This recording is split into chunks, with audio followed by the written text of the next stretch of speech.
Bonjour aux auditeurs et aux téléspectateurs, mais je tiens tout d'abord à dire que le président Macky Sall, décidément, il a bon dos.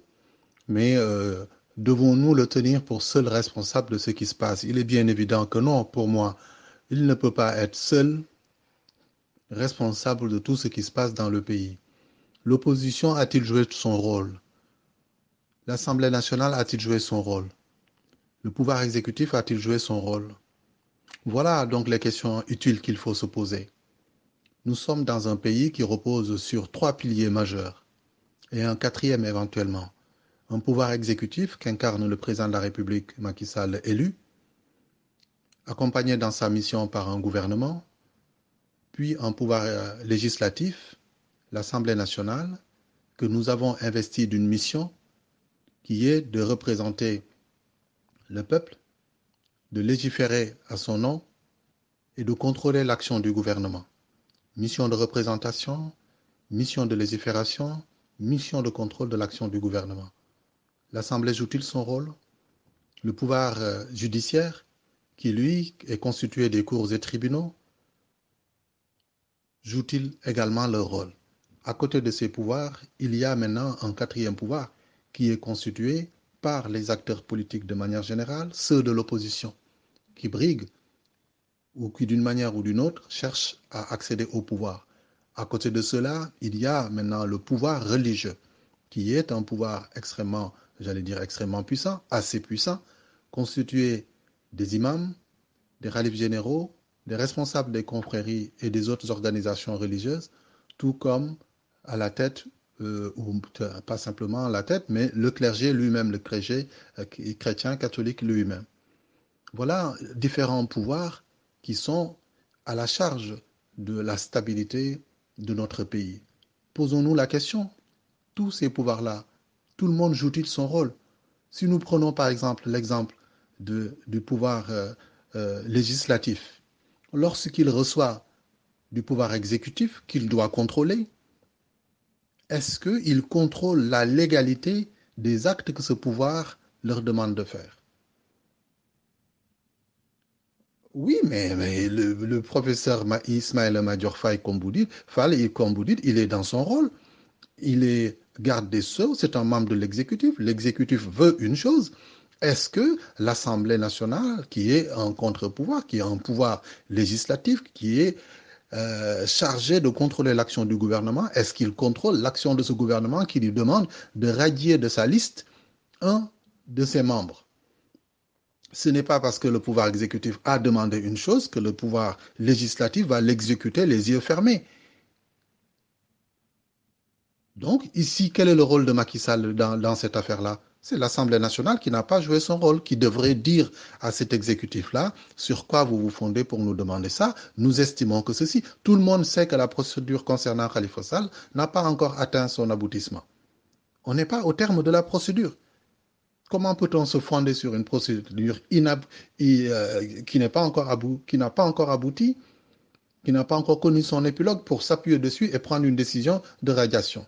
Ici, il faut se dire, il y a des intentions inavouées. On cherche à exercer une influence sur l'autre pouvoir qui est le pouvoir judiciaire. On lui met la pression pour lui dire que nous, les deux autres pouvoirs, nous sommes du même avis. Nous, exécutifs, nous voulons que Khalifa Ababakar Sall soit radié.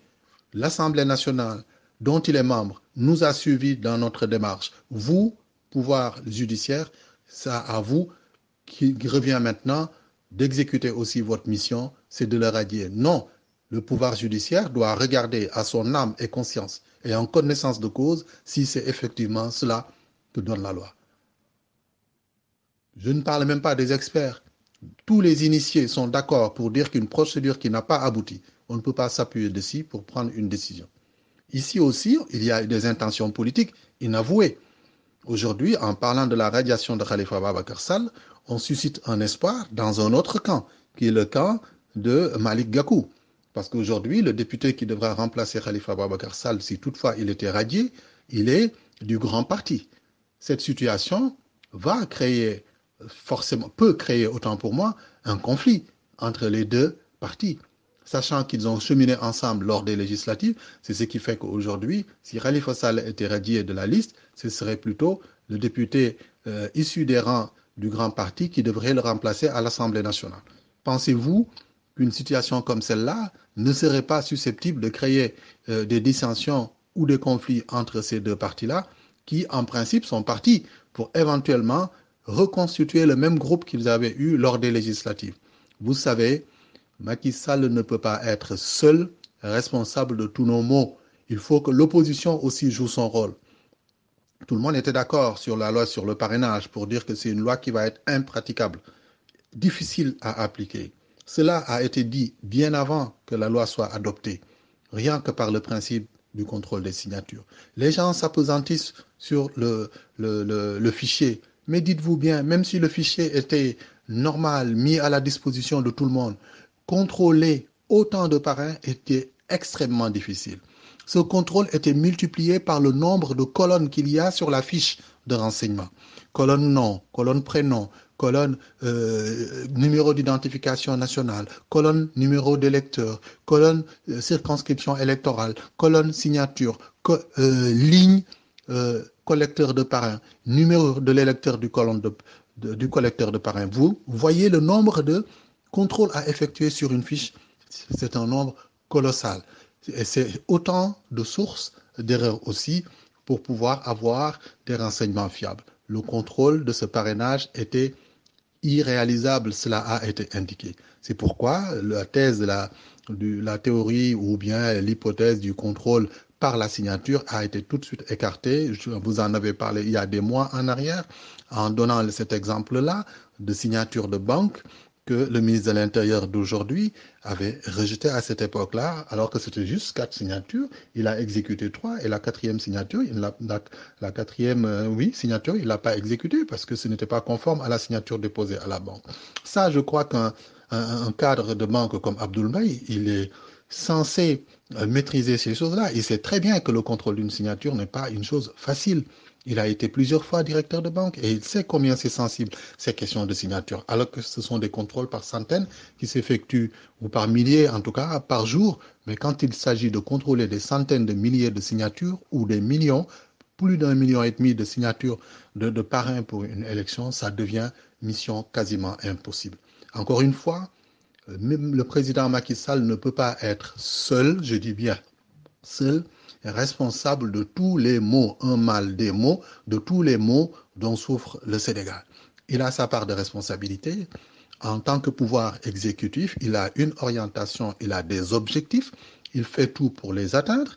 C'est aux autres pouvoirs d'assumer leurs responsabilités, qui sont les pouvoirs législatifs, qui, eux, doivent regarder si ce que le pouvoir exécutif demande est faisable, et sur quoi il devrait se fonder pour le faire. Mais est-ce que cette Assemblée joue pleinement son rôle? Maintenant, tous les regards sont tournés vers le troisième pouvoir, qui est le pouvoir judiciaire, qui devra donner son avis. En se fondant sur quoi? Sur une décision de justice fondée sur des lois votées à l'Assemblée nationale ou sur une constitution pour laquelle le peuple s'est prononcé. La décision concernant la radiation de Khalifa Ababacar Sall, pour ce qui me concerne, je considère qu'elle est injuste parce que la procédure n'a pas connu encore son épilogue et de ce point de vue-là, on ne peut pas se fonder dessus pour le radier. Si on avait évoqué le fait de l'absence prolongée, à la rigueur, parce qu'un député élu, tu ne peux pas rester plus d'1 an et demi sans siéger à l'Assemblée. Mais là, ce n'est pas de son fait. Il est dans les liens de descension. Et là, c'est à ce niveau-là que le courage aurait permis de dire que c'est quelqu'un qui n'est pas présent à l'Assemblée du fait de l'absence prolongée, on leur a dit qu'ils assument cette position-là. Cela aurait pu être accepté, mais plutôt que de vouloir manipuler la loi, ici, je pense et je reste persuadé que c'est une pression qui est exercée sur le Conseil constitutionnel à qui on veut dire, voyez, nous, pouvoir exécutif, nous pensons qu'il ne doit pas participer. Regardez l'autre pouvoir d'en face qui est le pouvoir législatif pense comme nous qu'il ne doit pas assister. Il est donc aujourd'hui radié de la liste et c'est à vous, pouvoir judiciaire, troisième pilier de la République, d'aller dans le sens que nous souhaitons. En fait, nous sommes 3 pouvoirs constitués, nous sommes 2 contre vous, vous êtes obligés de suivre la règle de la majorité. Donc, c'est pour vous dire que si demain, le pouvoir judiciaire sert ou plie ou rompt à la pression qui est exercée sur elle pour prendre une décision en se fondant sur cet argument fallacieux évoqué par le ministre de la Justice, garde des Sceaux, et qui a motivé la décision de l'Assemblée nationale, on aura vraiment perdu tout sens. Il ne nous restera alors que l'opposition pour réagir politiquement ou les autorités religieuses et coutumières pour appeler à la raison, parce que quand même, tout le monde sait ce qui est raisonnable et ce qui ne l'est pas. Je ne peux pas prendre de seconde question. Véritablement, cette question est pleine et lourde de sens et peut impacter très négativement la suite de ce projet ou de ce programme politique qui se profile à l'horizon. Tout le monde est inquiet. Nos sorts est entre les mains du Conseil constitutionnel et je l'espère, il dira le droit. Merci et à très bientôt. Au revoir.